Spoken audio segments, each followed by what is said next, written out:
В прошлой неделе ПСБ в Абхазии предупредил о росте числа звонков от мошенников. Как не попасться на уловки преступников и что делать, если человек все же стал жертвой мошенничества? Узнаем у Виолетты Нижарадзе, руководителя представительства ПСБ в городе Сухум. Виолетта, по вашей оценке, насколько актуальна для Абхазии проблема финансового мошенничества?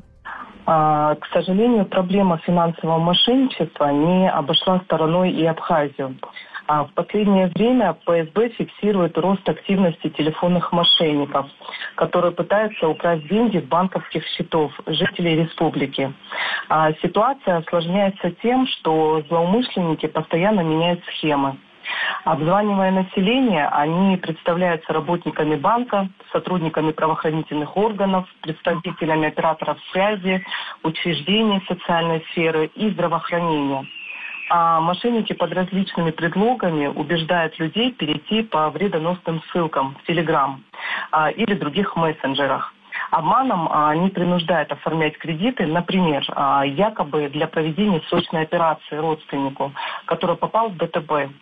Есть даже случаи, когда мошенники разыгрывают целые спектакли. Для убедительности присылают потенциальной жертве фальшивое электронное удостоверение работника банка или других организаций и ведомств, выходят на связь по видео, не скрывая лиц. Назовите, пожалуйста, самую опасную уловку телефонных мошенников. Большинство случаев обмана мы фиксируем через звонки в мессенджерах, когда мошенники, применяя психологическое воздействие, уговаривают жертву перевести деньги на якобы безопасный счет. Злоумышленники тем самым играют на свойственном многим людям страхе потери денег. В связке с фактором внезапности это заставляет жертву принимать необдуманные решения. Запомните, фраза «безопасный счет» прямо говорит о том, что вам звонят мошенники. Верно ли, что чаще всего жертвами преступников становятся люди старшего поколения?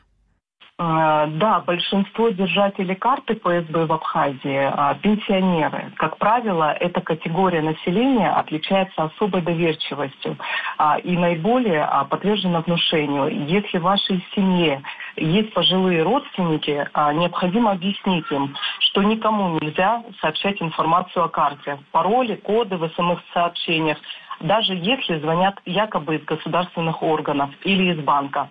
Если на другом конце провода просят предоставить какие-либо личные данные, надо немедленно прервать разговор.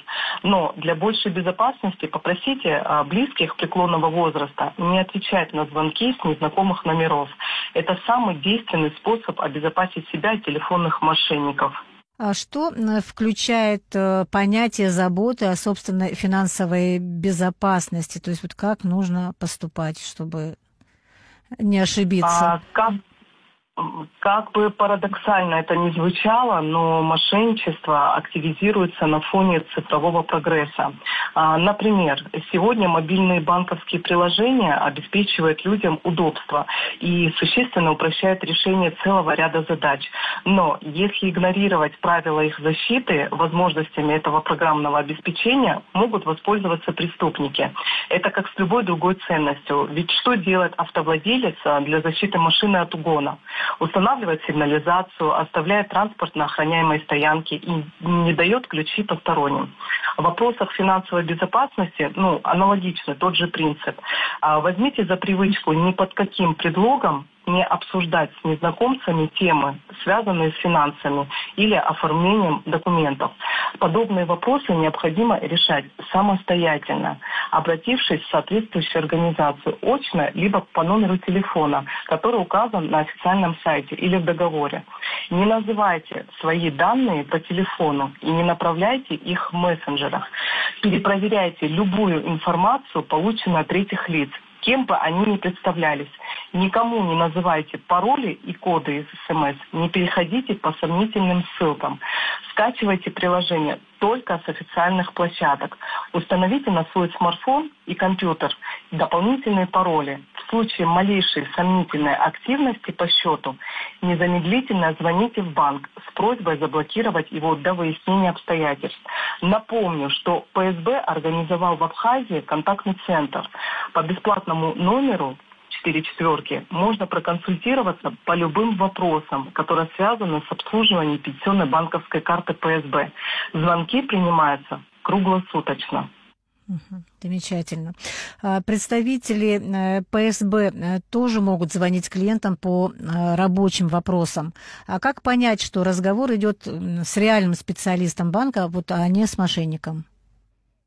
Банк действительно может обзванивать клиентов, но такие звонки носят исключительно информационный характер.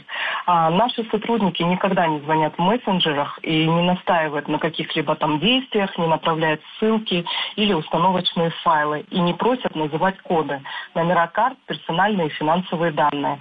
Если вас склоняют к каким-либо шагам, это самый первый и верный признак, что на том конце провода находится преступник.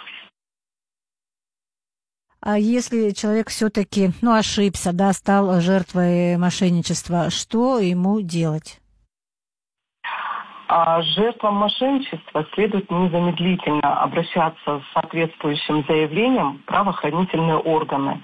А если же преступники не добрались до денег, но в мобильном приложении интернет-банке выявлена какая-либо подозрительная активность, лучше до выяснения обстоятельств заблокировать счета. Спасибо за разъяснение. Всего доброго. Как не стать жертвой телефонных мошенников и обезопасить себя от потери средств с банковской карты, рассказала Виолетта Нижарадзе, руководитель представительства ПСБ в городе.